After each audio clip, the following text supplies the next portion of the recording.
Este homem transformou a União Soviética de uma nação agrária devastada pela Guerra Civil em uma superpotência industrial que derrotou a Alemanha nazista, controlando o império que se estendia por mais de 22 milhões de quilômetros quadrados. Ele industrializou um país inteiro em menos de 15 anos através de planos quinquenais que construíram mais de 1.500 novas fábricas, mas suas políticas de coletivização forçada e expurgos políticos resultaram na morte de aproximadamente 20 milhões de pessoas, incluindo milhões que morreram de fome deliberadamente induzida. Ele governou com poder absoluto por 31 anos, mais tempo que qualquer outro líder soviético, transformando o Partido Comunista em uma máquina de terror onde até mesmo membros do alto escalão viviam com medo constante de serem presos, torturados e executados em porões da NKVD. Mas quem foi ele? O homem conhecido pela história como Yesaf Vissarionovich Stalin nasceu em 18 de dezembro de 1878 em Gori, uma pequena cidade na Geórgia, então parte do Império Russo.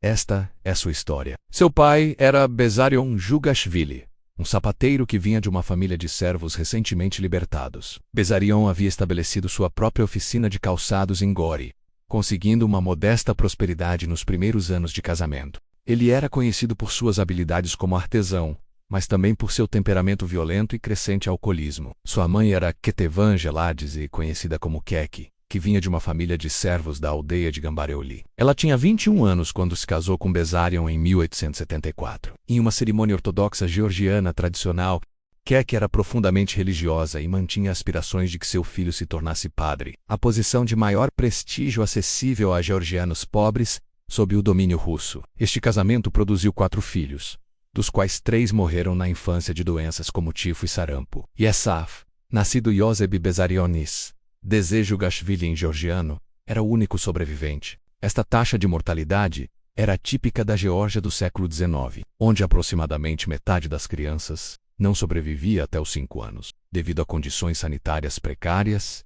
e doenças endêmicas. O casamento dos pais de Yesaf deteriorou-se rapidamente após falências comerciais repetidas. Besarion perdeu sua oficina em 1883, devido a dívidas e alcoolismo, forçando a família a se mudar repetidamente entre residências cada vez menores e mais miseráveis em Gori.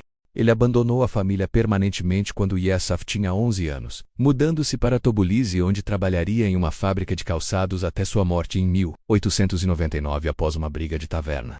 Yesaf Jugashvili não poderia ter sabido na época, mas a violência brutal de seu pai alcoólatra e a pobreza humilhante de sua infância colocariam em movimento uma cadeia de eventos que levaria a uma das ditaduras mais sangrentas da história humana, reformulando o mapa político do século XX, custando dezenas de milhões de vidas. Vale refletir sobre o contexto histórico e político da Rússia imperial com o qual Yesaf Jugashvili se tornaria tão intrinsecamente associado.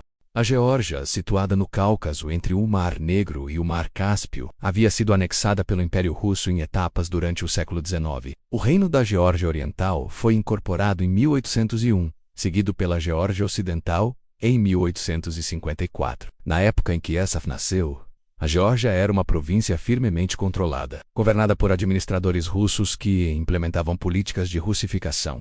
Gori, com aproximadamente 7.000 habitantes no final do século XIX, era um centro comercial modesto, conhecido por suas vinhas e pela antiga fortaleza que dominava a cidade. A população era majoritariamente georgiana, com minorias armênias e russas, ocupando posições administrativas e comerciais mais elevadas. Esta hierarquia étnica criava tensões que permeavam todos os aspectos da vida social.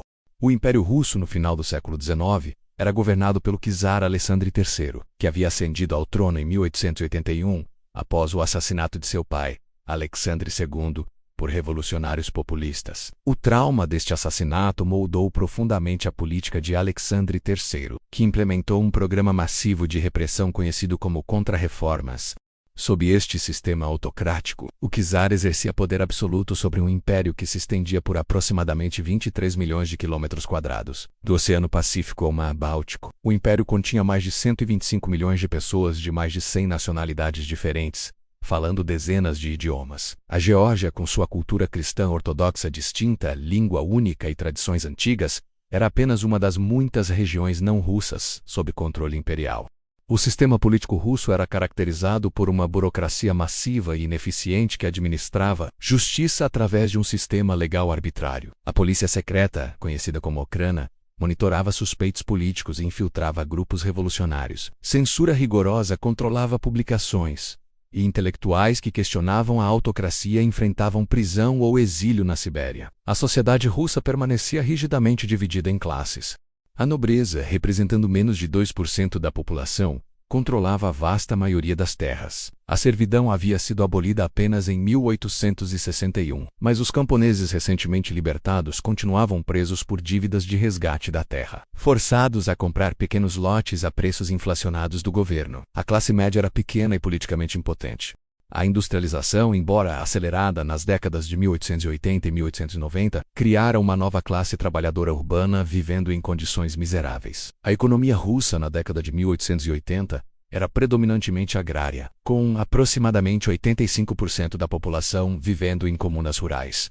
No entanto, sob o ministro das Finanças Sergei Vita, o Império embarcou em um programa massivo de industrialização financiado por empréstimos estrangeiros e impostos pesados sobre os camponeses. Entre 1885 e 1900, a produção industrial russa triplicou, com crescimento concentrado em centros urbanos como Moscou, São Petersburgo e regiões mineradoras da Ucrânia. Este desenvolvimento econômico rápido criou tensões sociais intensas. Trabalhadores industriais, muitos deles camponeses recentemente urbanizados, viviam em favelas superlotadas, trabalhavam jornadas de 12 a 14 horas em condições perigosas e recebiam salários de subsistência. Greves eram ilegais e frequentemente reprimidas com violência. Estas condições criavam terreno fértil para ideologias revolucionárias que prometiam derrubar o sistema inteiro. Movimentos revolucionários proliferavam no submundo político russo. Os populistas ou narodniks acreditavam em ir ao povo e elevar os camponeses à revolução. Após o fracasso desta estratégia, alguns formaram organizações terroristas com a vontade do povo, responsável pelo assassinato de Alexandre II. Nas décadas de 1880 e 1890, o marxismo começou a ganhar influência entre intelectuais urbanos, oferecendo uma teoria revolucionária que identificava a classe trabalhadora industrial, não os camponeses, como o agente da mudança histórica. Georgy Plekhanov fundou o primeiro grupo marxista russo em 1883. Em 1898, o Partido Operário Social-Democrata Russo foi formado em Minsk, unindo vários círculos marxistas. Este partido logo se dividiria em facções que moldariam o século XX. Os bolcheviques, liderados por Vladimir Lenin, que defendiam um partido de vanguarda de revolucionários profissionais, e os mencheviques, que favoreciam um partido de massas mais amplo. As políticas de russificação de Alexandre III impactaram particularmente as regiões não russas. Na Geórgia, o uso da língua georgiana em escolas foi restrito, literatura georgiana foi censurada, e administradores russos dominavam o governo local. A Igreja Ortodoxa Russa marginalizou a antiga Igreja Ortodoxa Georgiana. Estas políticas alimentavam ressentimento nacionalista que se entrelaçava com o descontentamento social. A educação no Império era limitada e rigidamente controlada. Escolas primárias ensinavam principalmente leitura básica, escrita e doutrina religiosa. Escolas secundárias e universidades eram acessíveis principalmente à nobreza e à emergente classe média. Seminários religiosos ofereciam uma das poucas vias de mobilidade ascendente para filhos talentosos de famílias pobres, incluindo os georgianos.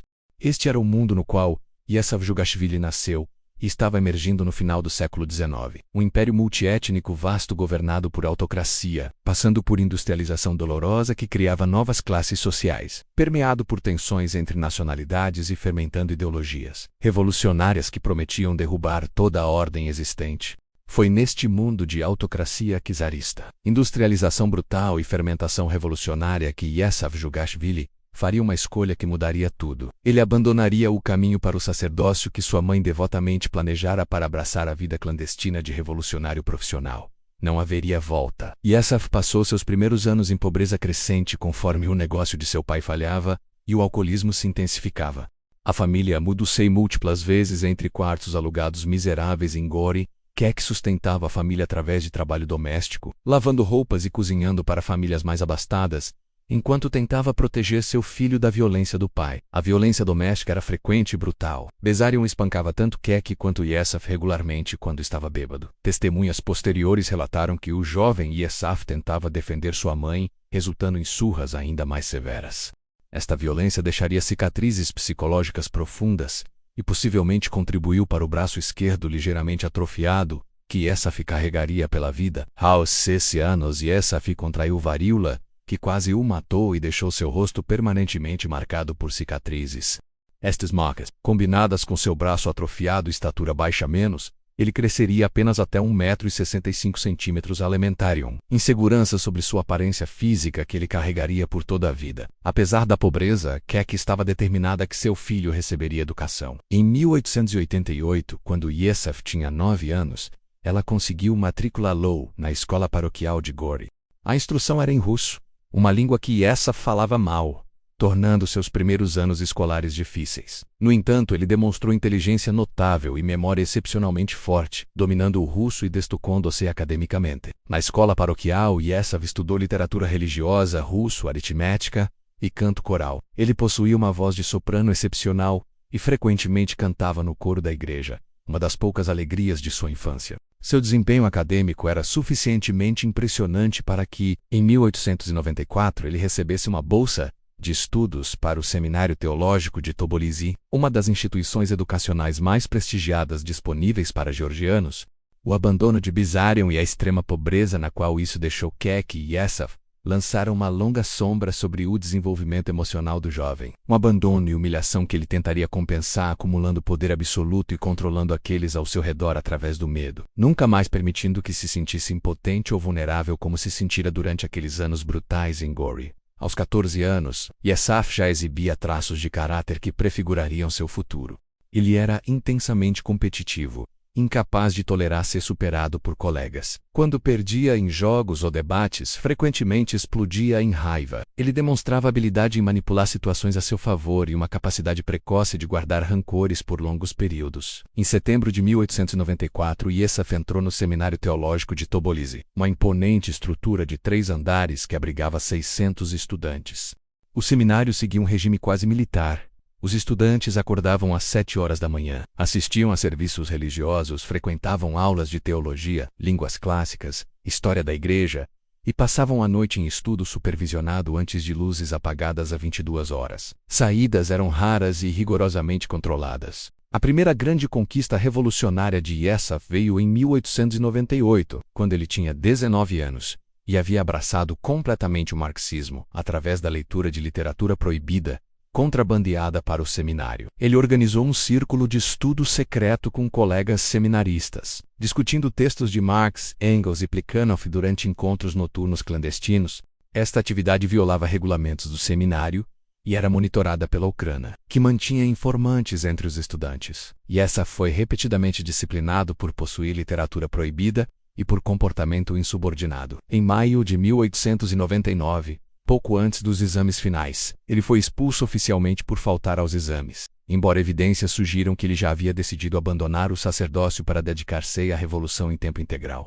Nesta época, Yesaf conheceu Viktor Konatovsky, um marxista russo exilado que trabalhava em Tbilisi organizando trabalhadores ferroviários. Konatovsky introduziu Yesaf ao trabalho revolucionário prático, organizar greves, distribuir panfletos, conduzir círculos de estudo entre trabalhadores. Este mentoreamento transformou Yesaf de estudante rebelde em revolucionário profissional. Pouco depois da expulsão do seminário, Yesaf conseguiu emprego no Observatório Meteorológico de Tbilisi, uma posição que pagava 20 rublos por mês e exigia trabalho noturno registrando dados climáticos. Este emprego fornecia cobertura perfeita para atividades revolucionárias durante o dia. Ele passou o ano de 1900 organizando trabalhadores ferroviários e de fábricas em Tbilisi, desenvolvendo reputação como organizador eficaz e orador convincente que podia simplificar. Teoria marxista complexa para trabalhadores com educação mínima. Em 1901, Yesaf participou da organização de uma greve massiva nos ateliês ferroviários de Tbilisi, envolvendo mais de 2.000 trabalhadores que paralisaram o sistema ferroviário por vários dias. A greve foi brutalmente reprimida por cossacos, resultando em 14 trabalhadores mortos e dezenas feridos. A resposta de Yesaf foi característica e se tornaria padrão em sua abordagem a desafios. Ele não recuou, mas intensificou suas atividades. Seguindo a greve, a Ucrânia emitiu mandado de prisão contra Yesaf. Em abril de 1902, ele entrou na clandestinidade, iniciando um padrão de vida que continuaria intermitentemente pelos próximos 15 anos. Ele adotou o primeiro de muitos pseudônimos revolucionários: Kouba, nome de um herói popular georgiano, que lutava contra opressores. Este nome revelava sua identificação romântica com rebeldia e vingança contra autoridades. Nos anos seguintes, Yesaf circulou entre cidades do Cáucaso, Batum, Baku, Tobolise, organizando greves, recrutando para o partido e escrevendo panfletos.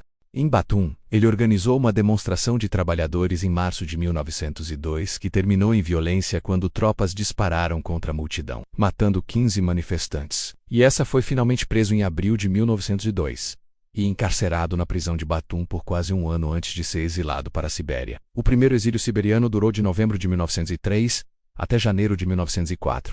Yesaf foi enviado para a aldeia de Noveruda, na província de Irkutsk, uma região remota onde temperaturas de inverno frequentemente caíam abaixo de menos 40 graus Celsius. Ele escapou após apenas alguns meses, viajando milhares de quilômetros de volta ao Cáucaso, demonstrando determinação física e engenhosidade que se tornariam características. De volta ao Cáucaso em 1904, Yesaf intensificou suas atividades em meio à turbulência crescente.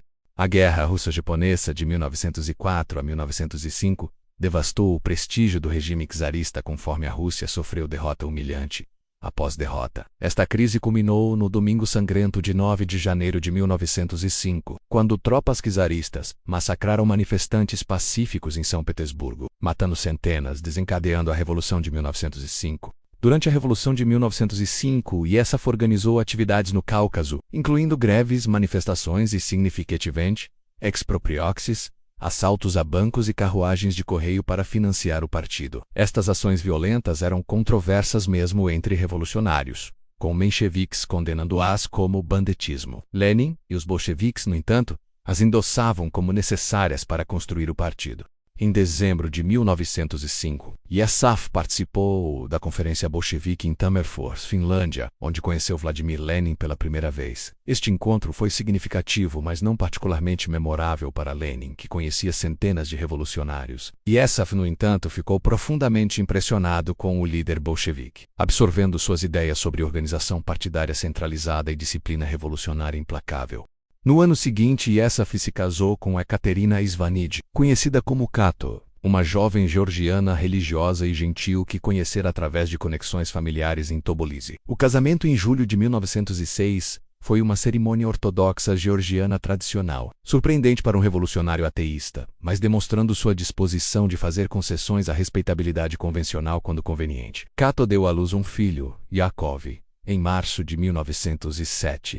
No entanto, a vida familiar era incompatível com a existência clandestina de Yesaf. Ele raramente estava em casa, passando semanas organizando trabalhadores em Baku ou conduzindo expropriações. A mais famosa destas foi o assalto ao Banco do Estado, em Tobolise, em junho de 1907, organizado por Yesaf, mas executado por um esquadrão liderado por Simon Ter-Petrosian, resultando no roubo de 340 mil rublos, mas também na morte de mais de 40 pessoas, quando bombas explodiram prematuramente. Em novembro de 1907, Kato morreu de tifo, ou possivelmente pneumonia, deixando Yesaf viúvo aos 28 anos com um filho pequeno.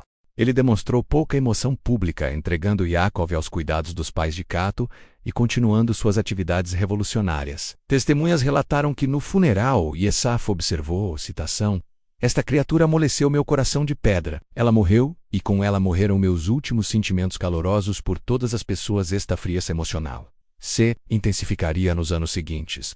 Entre 1907 e 1912, Yesaf foi preso e exilado repetidamente, escapando várias vezes, demonstrando padrão de determinação implacável. Estes períodos de prisão e exílio totalizaram aproximadamente 6 anos, durante os quais ele desenvolveu rancor profundo contra o sistema czarista e uma filosofia de vingança que informaria suas ações posteriores.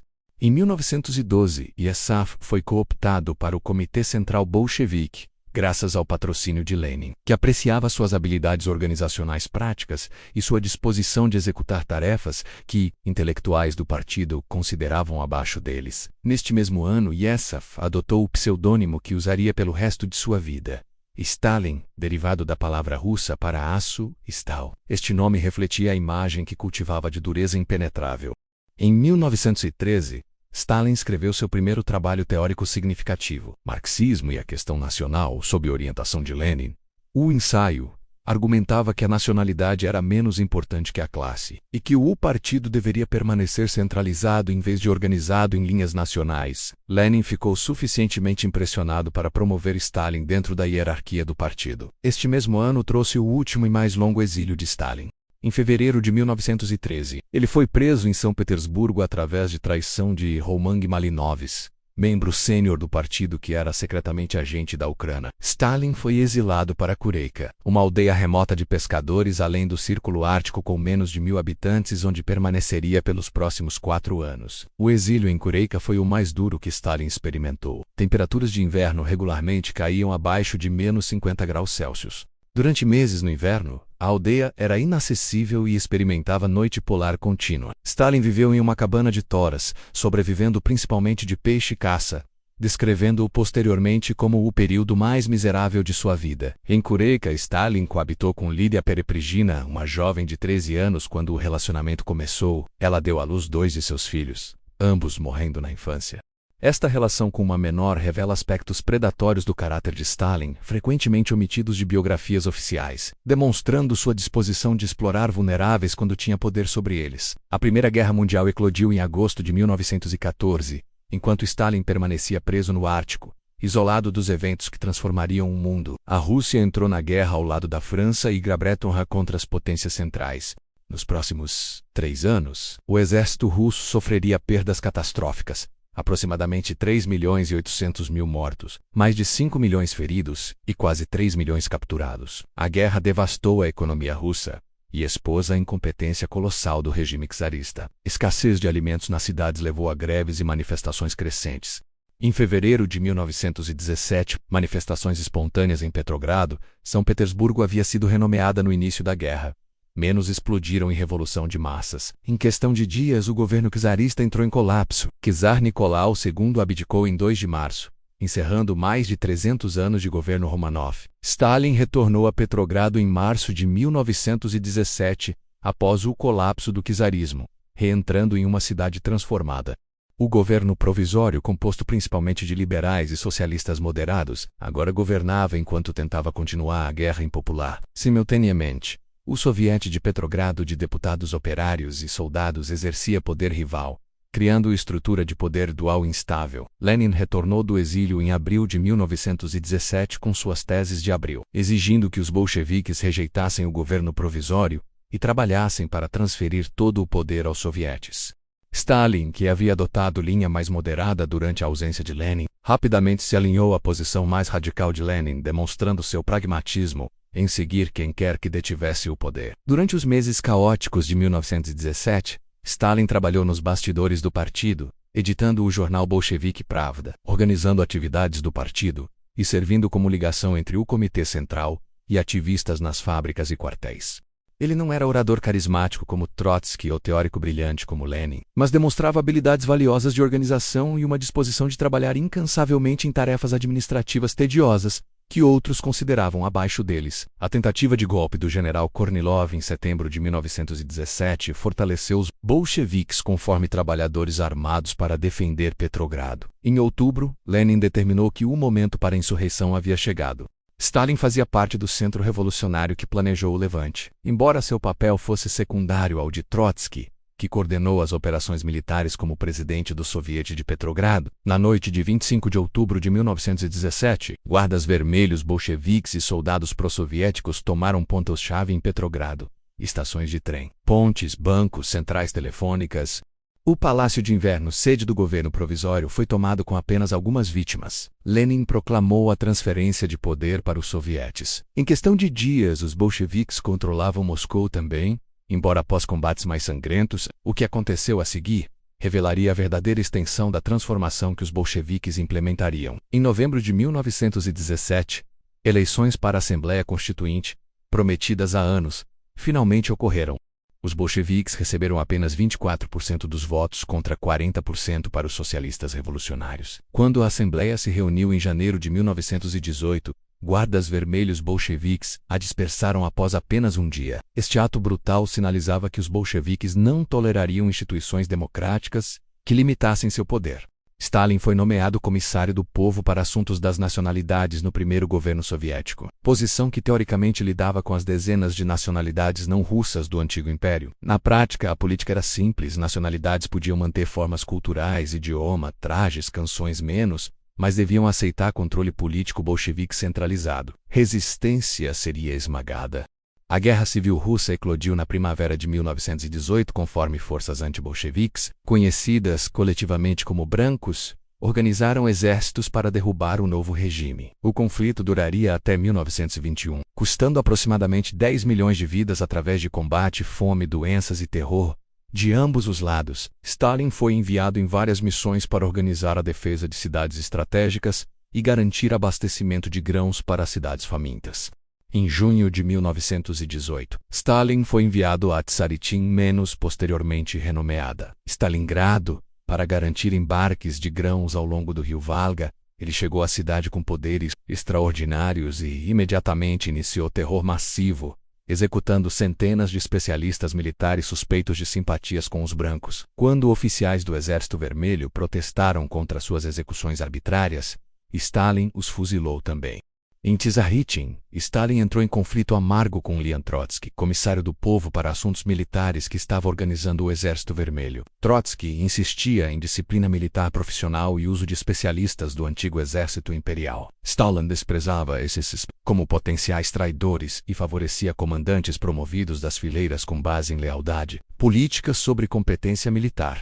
Este conflito plantou sementes de inimizade que mais tarde culminaria na destruição de Trotsky. Durante a Guerra Civil, Stalin demonstrou disposição característica de usar violência extrema contra oponentes reais ou imaginários. Em agosto de 1919, em telegrama para Lenin discutindo como lidar com a rebelião cosaca, Stalin escreveu, citação, "Podemos tomar reféns de entre os habitantes ricos e implacavelmente destruí-los, se as ferrovias e estações não forem liberadas." Este padrão de tomar reféns e executar civis como medida punitiva tornou-se política padrão. No mesmo período, Lenin institucionalizou o terror através da Checa, polícia secreta liderada por Felix Dzerzhinsky. A Checa conduziu o Terror Vermelho, campanha de execuções em massa de oponentes do regime. Entre 1918 e 1921, a Checa executou pelo menos 50 mil pessoas, embora o número real provavelmente exceda 100 mil. Stalin aprovava totalmente estes métodos, vendo o terror como ferramenta necessária para manter o poder. A Guerra Civil terminou em 1921 com vitória bolchevique, mas deixou o país devastado. A economia havia colapsado. Produção industrial em 1921 era apenas 20% dos níveis de 1913. Fome exacerbada pela requisição forçada de grãos dos camponeses matou aproximadamente 5 milhões de pessoas entre 1921 e 1922. Canibalismo foi reportado em regiões como o Volga e Ucrânia. Pouco depois do fim da Guerra Civil, Stalin casou-se novamente. Em 1919, ele conheceu Nadezhda Alliluyeva, conhecida como Nadia, uma jovem bolchevique que trabalhava no Comissariado do Povo para Assuntos das Nacionalidades. Ela tinha 17 anos, 23 anos mais jovem que Stalin. Eles se casaram em 1919 em uma cerimônia civil simples. Nadia daria à luz 2 filhos, Vassily em 1921 e Svetlana em 1926. Em 1922, Stalin foi nomeado secretário-geral do Partido Comunista, posição que parecia administrativa e burocrática, portanto pouco desejada por líderes mais proeminentes como Trotsky, Zinoviev ou Kamenev.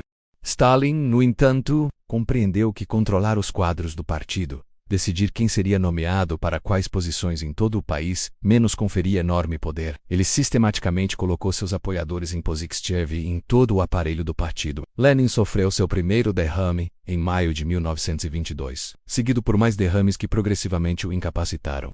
Entre dezembro de 1922 e março de 1923, enquanto parcialmente paralisado, Lenin ditou série de artigos e cartas posteriormente conhecidos como seu testamento. Nestas reflexões finais, Lenin avaliou seus potenciais sucessores. Sobre Stalin, Lenin foi profético, mas equivocado sobre a possibilidade de remediação. Ele escreveu, citação, "Stalin é rude demais, e este defeito, embora bastante tolerável em nosso meio e em lidar entre nós comunistas, torna-se intolerável um secretário-geral. Portanto, proponho aos camaradas encontrar uma maneira de remover Stalin desse cargo." Lenin havia finalmente percebido que concentrar poder nas mãos de Stalin era perigoso, mas a percepção veio tarde demais. Lenin morreu em 21 de janeiro de 1924, aos 53 anos, após uma série de derrames que o deixaram progressivamente incapacitado. Seu cérebro foi removido para estudo, e seu corpo embalsamado foi exibido em mausoléu na Praça Vermelha, transformando-o em ícone secular santo numa sociedade oficialmente ateísta. A morte de Lenin iniciou luta pelo poder entre líderes do Politburo. Trotsky era o mais brilhante e famoso, herói da Revolução e criador do Exército Vermelho. No entanto, ele era arrogante, desdenhava trabalho organizacional tedioso, e era visto com suspeita por muitos como ex-menchevique que havia se juntado aos bolcheviques apenas em 1917. Stalin, em contraste, cultivava a imagem de modesto servidor do partido, trabalhando incansavelmente nos bastidores enquanto acumulava poder através de nomeações. Ele formou aliança com Zinoviev e Kamenev, líderes do partido em Leningrado e Moscou, respectivamente, para Heisler Trotsky. Juntos, eles rotularam Trotsky de desviacionista que ameaçava a unidade do partido. Entre 1925 e 1927, Stalin derrotou sistematicamente seus rivais políticos através de manipulação brilhante do aparelho do partido. Primeiro, ele aliou-se com Zinoviev e Kamenev contra Trotsky, que foi removido de suas posições e eventualmente exilado para Alma-Ata, no Cazaquistão, em 1927. Então, Stalin voltou-se contra Zinoviev e Kamenev, aliando-se com Bukharin e a ala direita do partido para denunciá-los como oposicionistas. O que aconteceu a seguir revelaria a extensão da transformação que Stalin implementaria na União Soviética. Em 1928, com controle firme sobre o aparelho do partido, Stalin lançou a coletivização forçada da agricultura e o primeiro plano quinquenal de industrialização massiva. Estas políticas transformariam radicalmente a sociedade soviética, através de métodos de violência sem precedentes, custando milhões de vidas, mas criando base industrial que permitiria à União Soviética sobreviver. A invasão nazista subsequente.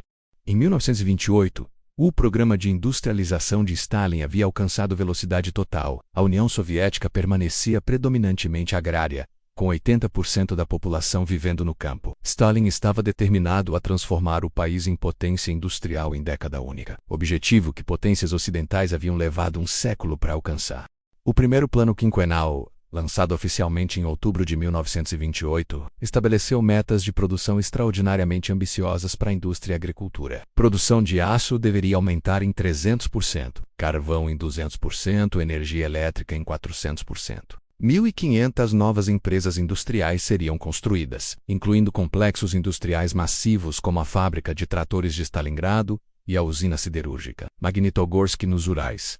Estas metas eram alcançadas através de métodos brutais. Milhões de camponeses foram mobilizados para trabalho forçado em projetos de construção. Jornadas de trabalho eram ilimitadas, condições de segurança inexistentes. Trabalhadores que faltavam ao trabalho ou chegavam atrasados eram criminalizados. Em 1932, lei foi aprovada permitindo que trabalhadores fossem fuzilados por roubar propriedade estatal, mesmo quantidades triviais. Esta industrialização foi significativa porque estabeleceu fundação industrial que permitiria à União Soviética produzir tanques, aviões e armamentos na escala massiva necessária para derrotar a Alemanha nazista. Entre 1928 e 1940, a participação soviética na produção industrial mundial aumentou de 5% para 18%. A União Soviética tornou-se a segunda economia mundial, atrás apenas dos Estados Unidos. Stalin lançou coletivização forçada da agricultura para financiar industrialização e eliminar os kulaks menos camponeses prósperos que ele via como inimigos de classe. A partir de 1929, camponeses foram forçados a entregar suas terras, ferramentas e gado para fazendas coletivas controladas pelo Estado chamadas Kolkhozes. Resistência foi esmagada através de deportações em massa e execuções. Entre 1930 e 1932, aproximadamente 2 milhões de famílias camponesas classificadas como kulaks foram deportadas para regiões remotas da Sibéria, Cazaquistão e Extremo Oriente.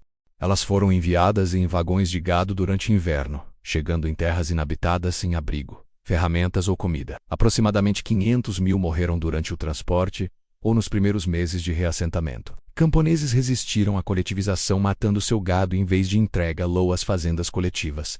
Entre 1928 e 1933, a população de gado soviético caiu de 70 milhões de cabeças para 38 milhões, cavalos de 34 milhões para 16 milhões. Esta destruição massiva de gado criou escassez de proteína animal e tração animal para arar campos, A combinação de coletivização caótica, resistência camponesa e confisco de grãos causou fome catastrófica entre 1931 e 1933, particularmente devastadora na Ucrânia, no Cazaquistão e no Cáucaso Norte. Esta fome, conhecida na Ucrânia como Holodomor, matou aproximadamente 5 a 7 milhões de pessoas. Embora números exatos permaneçam debatidos, as autoridades soviéticas não apenas falharam em fornecer ajuda, mas intensificaram as requisições de grãos, conforme a fome se aprofundava. Brigadas foram às áreas rurais confiscando todo o grão encontrado, incluindo estoques de sementes necessários para o plantio. Camponeses famintos que tentavam pegar até mesmo espigas de grão dos campos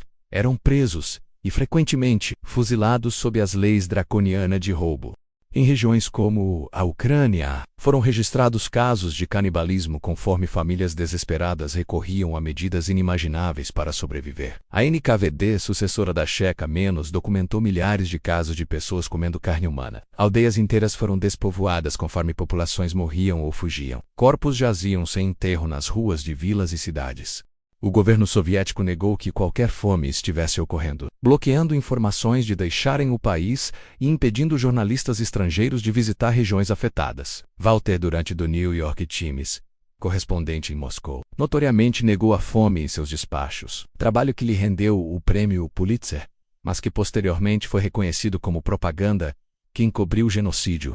Pouco depois da pior fase da fome, Stalin iniciou os Grandes Expurgos, uma campanha de terror político que consumiria o Partido Comunista, o Exército e a Sociedade Soviética de 1936 a 1938. O objetivo era eliminar qualquer desafio potencial à autoridade absoluta de Stalin, real ou imaginário. Os expurgos começaram com o assassinato de Sergei Kirov em 1º de dezembro de 1934.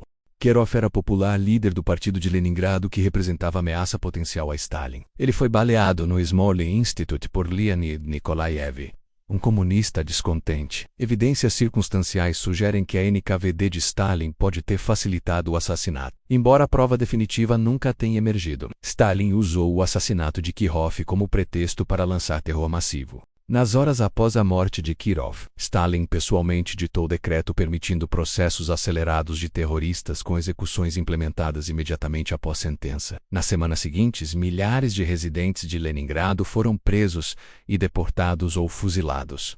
O primeiro dos grandes julgamentos de Moscou ocorreu em agosto de 1936, quando Zinoviev Kamenev XIV, outros líderes antigos do partido foram julgados publicamente, sob acusações absurdas de formar centro terrorista trotskista sinoviovista para assassinar Stalin e outros líderes. Sob tortura e ameaças contra suas famílias, os acusados confessaram elaboradas conspirações. Todos os 16 foram executados por fuzilamento em 25 de agosto de 1936, poucas horas após as sentenças. O segundo julgamento mostrou em janeiro de 1937, acusou Yuri Piatakov, Karol Radek e 15 outros de sabotagem industrial, espionagem e traição. 13 foram fuzilados. O terceiro julgamento, em março de 1938, incluiu Nikolai Bukharin, antigo aliado de Stalin e teórico líder do partido, junto com Alexei Rykov e 20 outros. Todos exceto 3 foram fuzilados. Estes julgamentos espetaculares eram apenas a ponta visível de terror massivo. Entre 1936 e 1938, a NKVD sob Nikolai Azov prendeu aproximadamente 1.500.000 pessoas. Cerca de 700.000 foram executadas, incluindo uma porcentagem esmagadora dos membros do Comitê Central do Partido, membros do Soviete Supremo e oficiais de patente do Exército. O expurgo do Exército foi particularmente devastador. Em junho de 1937, o Marechal Mikhail Tukhachevsky, considerado o mais talentoso comandante militar soviético, foi preso junto com 7 outros generais seniores sob falsas acusações de conspiração com a Alemanha e Japão. Todos os 8 foram torturados, julgados em segredo e fuzilados em 11 de junho. Nos 2 anos seguintes, Stalin eliminou 3 dos 5 marechais soviéticos, 13 de 15 comandantes do Exército, 57 de 85 comandantes de corpo de exército, 110 de 195 comandantes de divisão e 320 de 405 comandantes de brigada. Este expurgo catastrófico do corpo de oficiais deixou o Exército Vermelho perigosamente enfraquecido, precisamente quando a ameaça de guerra aumentava. A liderança militar que permaneceu era composta desproporcionalmente de medíocres, que sobreviveram por lealdade a Stalin em vez de competência enquanto oficiais talentosos, jaziam mortos ou em campos de trabalho do Gulag. As vítimas não eram apenas elites. A NKVD implementou cotas para prisões em cada região. Funcionários locais da NKVD frequentemente excediam suas cotas para demonstrar zelo. Pessoas comuns eram presas sob as acusações mais absurdas: contar piadas sobre Stalin, ter parentes no exterior, pertencer à nacionalidade errada. Uma vez na prisão da NKVD, a tortura garantia confissões de qualquer crime exigido.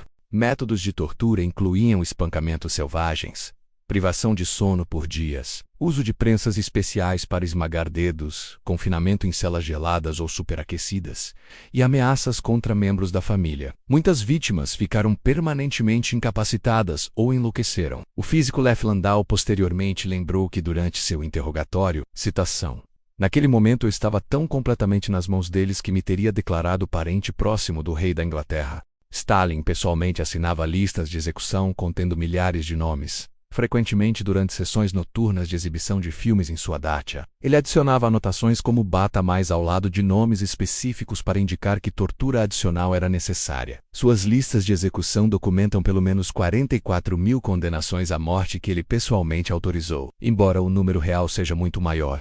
O terror finalmente diminuiu no final de 1938. Yezhov, chefe da NKVD que havia implementado os expurgos com entusiasmo, foi preso em novembro de 1938, torturado para confessar a conspiração e fuzilado em fevereiro de 1940. Ele foi substituído por Lavrenti Beria, georgiano implacável que se tornaria um dos associados mais próximos de Stalin pelas próximas 15 anos. No entanto, mesmo quando Stalin alcançou o pico do poder absoluto no final dos anos 1930, uma contradição profunda emergiu. O mesmo homem que construiu o sistema educacional de massas que alcançou a alfabetização quase universal, assassinou os intelectuais mais talentosos do país. Ele que modernizou a indústria descapitou a liderança técnica. Ele que professava compromisso com o internacionalismo proletário, massacrou etnias inteiras sob suspeita de deslealdade.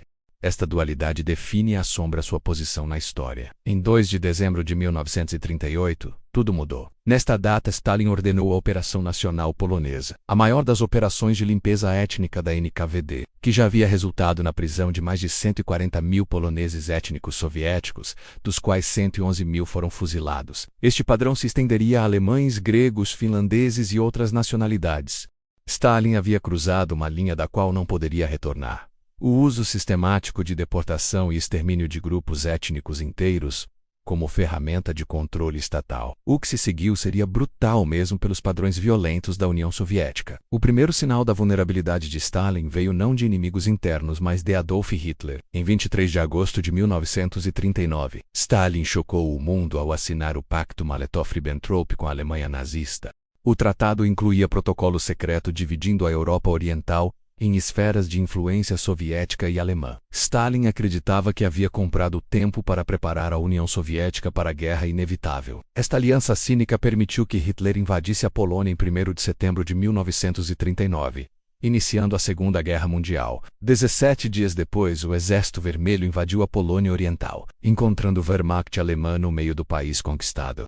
A Polônia deixou de existir como Estado independente, dividida entre dois totalitarismos. Em setembro de 1939, Stalin forçou os estados bálticos, Estônia, Letônia e Lituânia, menos a aceitar bases militares soviéticas em seus territórios. Em junho de 1940, tropas soviéticas ocuparam completamente os 3 países, que foram anexados como repúblicas soviéticas. Governos legítimos foram derrubados, líderes foram presos, e dezenas de milhares foram deportados para a Sibéria. Pouco depois, Stalin exigiu que a Finlândia cedesse território perto de Leningrado. Quando a Finlândia recusou, a União Soviética invadiu em 30 de novembro de 1939, iniciando a Guerra de Inverno. Stalin esperava vitória rápida contra pequeno vizinho, mas o Exército Vermelho, descapitado pelos expurgos, sofreu reveses humilhantes. Finlandeses, lutando em terreno familiar no inverno ártico, infligiram perdas massivas. A Guerra de Inverno custou ao Exército Vermelho aproximadamente 127.000 mortos e 264.000 feridos, contra perdas finlandesas de 26.000 mortos. A União Soviética eventualmente prevaleceu através de peso numérico esmagador, forçando a Finlândia a ceder território em março de 1940, mas o desempenho militar desastroso expôs a fraqueza do Exército Vermelho, encorajando Hitler a acreditar que a União Soviética poderia ser derrotada rapidamente. Enquanto isso, Stalin supervisionou um dos crimes mais notórios de seu regime. Em abril e maio de 1940, a NKVD executou aproximadamente 22.000 oficiais poloneses, intelectuais e policiais capturados durante a invasão da Polônia. Os corpos foram enterrados em valas comuns na floresta de Katyn e outros locais. Este massacre foi negado pelo governo soviético por décadas, oficialmente reconhecido apenas em 1990. O ponto de virada decisivo veio em 22 de junho de 1941, quando Hitler lançou a Operação Barbarossa, a invasão da União Soviética. 3.800.000 soldados alemães e do eixo, organizados em 3 grupos de exército, cruzaram a fronteira soviética em frente de 3.000 quilômetros. Foi a maior invasão militar da história. Stalin havia recebido dezenas de avisos de inteligência sobre o ataque iminente, incluindo relatórios precisos de Richard Sorge, seu espião em Tóquio, e de múltiplas fontes ocidentais. Ele ignorou todos, convencido de que Hitler não atacaria antes de derrotar a Grã-Bretanha, ou que os avisos eram provocações britânicas para arrastar a União Soviética para a guerra. Esta recusa catastrófica de acreditar na evidência resultou no Exército Vermelho sendo pego completamente despreparado. Nas primeiras horas da invasão, a Luftwaffe destruiu aproximadamente 1.200 aviões soviéticos, a maioria no solo. Colunas Panzer alemãs penetraram profundamente, cercando exércitos soviéticos inteiros. Nas 3 primeiras semanas, a Wehrmacht capturou mais de 600.000 soldados soviéticos. A reação de Stalin foi colapso psicológico temporário. Por vários dias após a invasão, ele permaneceu em sua dacha, aparentemente paralisado pela magnitude do desastre que seus erros de julgamento haviam causado. Quando membros do Politburo visitaram em 30 de junho, Stalin teria dito, citação, Lenin fundou nosso Estado e nós o perdemos para sempre. Ele aparentemente acreditava que seus camaradas haviam vindo para Premla. Stalin recuperou-se dentro de dias e assumiu o controle total como comandante supremo das Forças Armadas Soviéticas. Ele estabeleceu Stavka, comando supremo que coordenava todas as operações militares, e mudou-se para escritórios no Kremlin, onde trabalharia até 18 horas por dia coordenando a defesa. A situação militar era catastrófica. Em setembro de 1941, forças alemãs cercaram Leningrado, iniciando o cerco que duraria 872 dias e mataria aproximadamente 1 milhão de civis, através de bombardeio e fome. Em outubro, a Wehrmacht avançava em Moscou. Stalin ordenou a evacuação do governo para Kuibyshev, mas ele próprio permaneceu em Moscou. Decisão que fortaleceu moral quando a cidade estava em pânico. A Batalha de Moscou, de outubro de 1941 a janeiro de 1942, foi ponto de virada crucial. O Exército Vermelho, reforçado por divisões siberianas liberadas após inteligência confirmar que o Japão não atacaria no Extremo Oriente, lançou contraofensiva em dezembro que empurrou os alemães 100 a 250 quilômetros para trás. Foi a primeira grande derrota de Hitler. Em julho de 1942, começou a Batalha de Stalingrado, que se tornaria o confronto mais sangrento da história. Stalin estava obcecado em defender a cidade que levava seu nome, emitindo ordem número 227 em julho. Nenhum passo atrás. Soldados que recuavam sem ordem seriam fuzilados por destacamentos especiais posicionados atrás das linhas. A batalha transformou Stalingrado em paisagem lunar de escombros, onde cada edifício era contestado, cada andar, cada sala. Combate foi conduzido com granadas, facas e pás. Atiradores soviéticos caçavam oficiais alemães. A expectativa de vida média de um soldado soviético recém-chegado em Stalingrado era 24 horas. Em novembro de 1942, o Exército Vermelho lançou a Operação Urano, envolvendo forças alemãs em Stalingrado em gigantesca manobra de pinça. O 6º Exército Alemão, aproximadamente 290.000 homens comandados pelo general Friedrich Paulus, foi cercado. Hitler recusou permitir retirada. Em fevereiro de 1943, após 3 meses de cerco, fome e frio, Paulus rendeu-se com apenas 91.000 sobreviventes. Aproximadamente 75.000 destes morreriam em cativeiro soviético. A vitória em Stalingrado foi conquistada a custo catastrófico. O Exército Vermelho sofreu aproximadamente 1.129.000 baixas, incluindo 478.000 mortos ou desaparecidos. Perdas civis somaram pelo menos 40.000. A cidade foi completamente destruída. Pouco depois de Stalingrado, em julho de 1943, ocorreu a Batalha de Kursk, o maior confronto de tanques da história. Hitler lançou a Operação Cidadela com aproximadamente 3.000 tanques contra saliente soviético perto de Kursk. Stalin, informado dos planos alemães por espionagem, fortificou a área com extensas defesas e concentrou massivas reservas de tanques.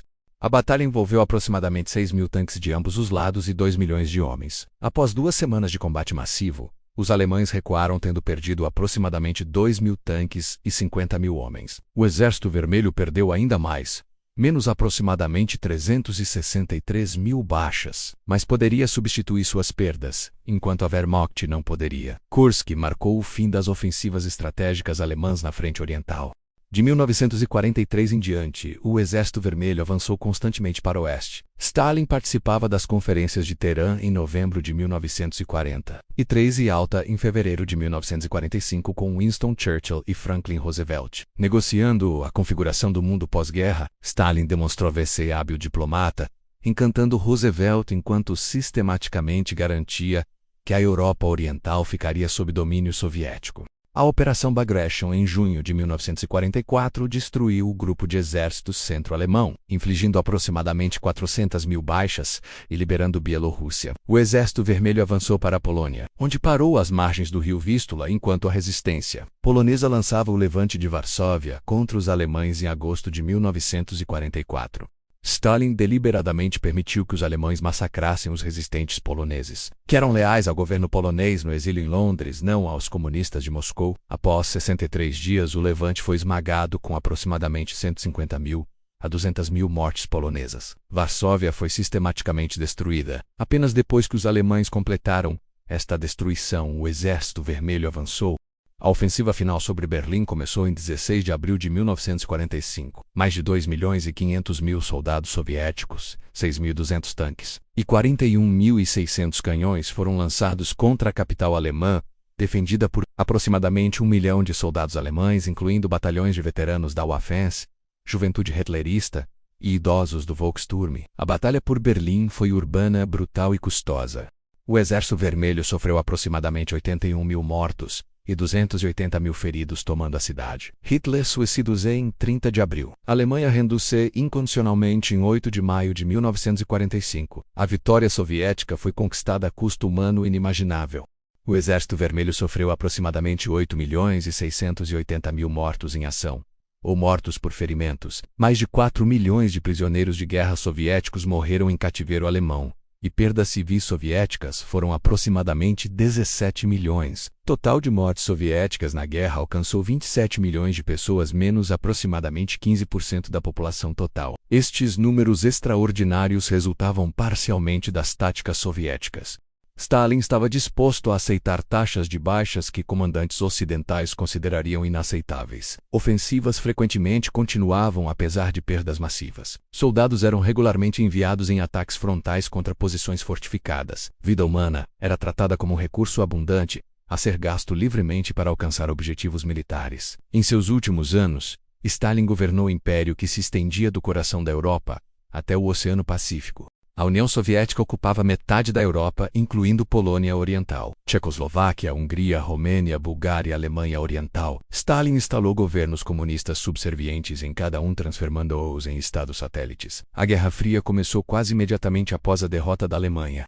Em março de 1946, Churchill declarou em seu famoso discurso de Fulton, Missouri, citação, de Stettin no Báltico a Trieste no Adriático, uma cortina de ferro desceu através do continente. Stalin respondeu denunciando Churchill como belicista tentando provocar nova guerra. Entre 1945 e 1953, Stalin conduziu nova onda de repressão.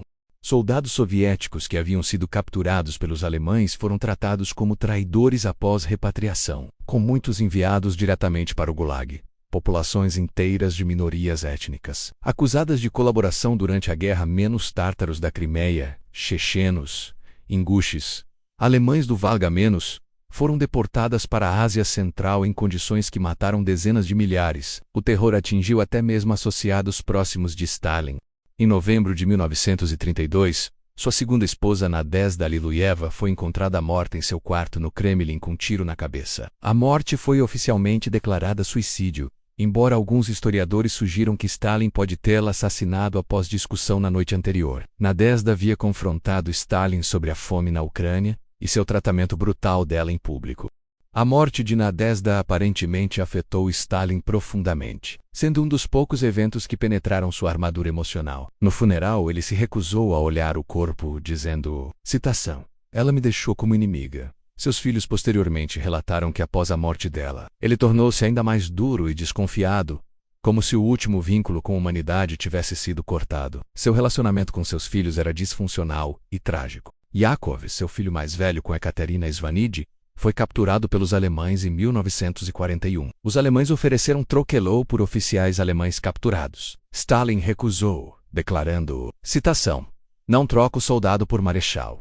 Yakov morreu em campo de prisioneiros em abril de 1943, oficialmente por suicídio ao correr em cerca eletrificada, embora as circunstâncias exatas permaneçam disputadas. Vassily, filho de Stalin com Nadezhda, tornou-se general da Força Aérea aos 24 anos através de nepotismo descarado, apesar de incompetência e alcoolismo. Svetlana, filha de Stalin, mais tarde desertaria para os Estados Unidos em 1967, escrevendo memórias que revelaram aspectos da vida privada de seu pai. No final dos anos 1940, Stalin lançou campanhas antissemitas disfarçadas como campanha contra cosmopolitismo sem raízes. Intelectuais judeus foram presos, teatros judeus fechados, escritores judeus denunciados. Em janeiro de 1953, Pravda anunciou o complô dos médicos, alegando que médicos judeus haviam conspirado para assassinar líderes soviéticos. Este foi aparentemente prelúdio para a deportação em massa planejada de judeus soviéticos para a Sibéria. Mas a morte de Stalin interrompeu o plano. Em seus últimos meses, Stalin estava cada vez mais paranoico e isolado. Ele conduzia reuniões noturnas em sua Dacha Kuntissevo nos subúrbios de Moscou, forçando membros do Politburo a assistir filmes e beber até as primeiras horas da manhã enquanto ele os testava com comentários, aparentemente casuais projetados para revelar deslealdade. Nikita Khrushchev mais tarde lembrou estas sessões com horror, nunca sabendo se seria preso ao retornar para casa. Stalin sofreu derrame massivo na noite de 1º de março de 1953. Em sua Dacha, guardas, temendo entrar sem serem chamados, não descobriram seu corpo até a manhã seguinte. Ele permaneceu no chão de seu quarto por horas enquanto fluidos corporais se acumulavam ao redor dele. Membros do Politburo foram finalmente chamados. Médicos, intimidados após o complô dos médicos, estavam aterrorizados demais para trotelô vigorosamente. Evidências sugerem que Beria e outros podem ter deliberadamente atrasado o tratamento, reconhecendo a oportunidade de libertação. Stalin permaneceu em coma por 4 dias enquanto a hemorragia cerebral progressivamente destruía seu cérebro. Em 5 de março de 1953, às 21h50, Yessav Stalin morreu aos 74 anos em sua Dacha Kuntissevo. A causa oficial foi hemorragia cerebral resultante de hipertensão e arteriosclerose. Seu filho Vassily, bêbado, gritou que seu pai havia sido assassinado, embora não haja evidência definitiva disso. A notícia da morte de Stalin produziu reações extraordinariamente variadas na União Soviética e globalmente. Na União Soviética, milhões choraram genuinamente, tendo sido condicionados por décadas de propaganda a viê-lo como pai benevolente e salvador da nação. Durante o funeral em Moscou, em 9 de março, multidões tão massivas se reuniram que aproximadamente 109 pessoas foram esmagadas até a morte nas ruas próximas ao Salão das Colunas. Prisioneiros do Gulag reagiram com alegria cautelosa, esperando libertação que viria gradualmente nos anos seguintes. Em campos de trabalho através da Sibéria, prisioneiros sussurravam a notícia uns aos outros. Alexandre Solzhenitsyn, então prisioneiro, mais tarde escreveu sobre o momento. Citação: "Foi como se um peso massivo tivesse sido levantado do peito de todos." No Ocidente, a reação foi de alívio cauteloso misturado com incerteza sobre o que viria a seguir. Winston Churchill declarou, citação: "Stalin foi um grande homem, mas também foi um monstro." Harry Truman foi mais direto, escrevendo em seu diário que Stalin era tão desalmado quanto Genghis Khan. Stalin foi embalsamado e exibido ao lado de Lenin no mausoléu da Praça Vermelha. Seu corpo permaneceria lá até 1961, quando Nikita Khrushchev, após denunciar os crimes de Stalin no 20º Congresso do Partido em 1956, ordenou que o corpo fosse removido e enterrado perto da parede do Kremlin. O legado de Stalin permanece profundamente controverso até hoje. Suas políticas de industrialização forçada transformaram a União Soviética de sociedade agrária em superpotência industrial, capaz de derrotar a Alemanha nazista e rivalizar com os Estados Unidos durante a Guerra Fria. Entre 1928 e 1940, a produção industrial soviética aumentou aproximadamente 800%. A educação soviética sob Stalin alcançou alfabetização quase universal através de sistema educacional de massas. A União Soviética produziu cientistas, engenheiros e matemáticos de classe mundial. Universidades foram estabelecidas em regiões remotas. Mulheres receberam acesso sem precedentes à educação superior e profissões técnicas. No entanto, estas conquistas foram alcançadas através de violência em escala quase inimaginável. Historiadores estimam que entre 20 e 25 milhões de pessoas morreram como resultado direto das políticas de Stalin através de fomes deliberadamente causadas, expurgos políticos, execuções, condições mortais no Gulag e deportações de populações inteiras. Este número não inclui os aproximadamente 9 milhões de soldados soviéticos mortos na Segunda Guerra Mundial. Embora os expurgos de Stalin do corpo de oficiais antes da guerra indiscutivelmente aumentaram perdas militares, o sistema Gulag sob Stalin alcançou escala massiva. Entre 1929 e 1953, aproximadamente 18 milhões de pessoas passaram pelo sistema de campos de trabalho forçado. Aproximadamente 1.500.000 morreram nos campos de fome, exposição, trabalho exaustivo e doenças. Os campos produziram recursos valiosos menos madeira, ouro, carvão, menos através de trabalho escravo, contribuindo para a industrialização às custas de sofrimento inimaginável. A historiografia de Stalin evoluiu dramaticamente através dos períodos. Durante sua vida, a propaganda soviética o retratou como gênio onisciente, grande líder e professor continuador de Lenin. Cada sucesso soviético era atribuído à sua sabedoria pessoal. Livros didáticos foram reescritos para aumentar seu papel em eventos históricos. Cidades, fábricas, montanhas e até espécies biológicas foram nomeadas em sua honra. Após sua morte, Khrushchev iniciou desestalinização limitada. O discurso secreto de Khrushchev ao 20º Congresso do Partido em fevereiro de 1956 denunciou o culto à personalidade de Stalin e revelou alguns de seus crimes, embora evitando responsabilidade coletiva do partido. Esta desestalinização foi parcial e inconsistente, removendo o corpo de Stalin do mausoléu, mas preservando o sistema que ele construiu. Durante o período de glasnost de Mikhail Gorbachev, no final dos anos 1980, documentos de arquivo foram gradualmente abertos, revelando a extensão completa dos crimes de Stalin. Memorial, organização de direitos humanos fundada em 1989, trabalhou para documentar vítimas do terror soviético e estabelecer memória histórica. Na Rússia contemporânea sob Vladimir Putin, a avaliação de Stalin tornou-se intensamente controversa. Pesquisas mostram divisão dramática. Alguns russos veem Stalin primariamente como tirano responsável por genocídio, enquanto outros o veem como líder eficaz que modernizou o país e venceu a Grande Guerra Patriótica. Em pesquisa de 2019 da Levada Center, 70% dos russos classificaram o papel de Stalin na história russa como positivo. Esta reabilitação parcial de Stalin reflete nostalgia por poder soviético, desconforto com a instabilidade dos anos 1990 e narrativas nacionalistas promovidas pelo Estado que enfatizam vitória na Segunda Guerra Mundial enquanto minimizam repressões domésticas.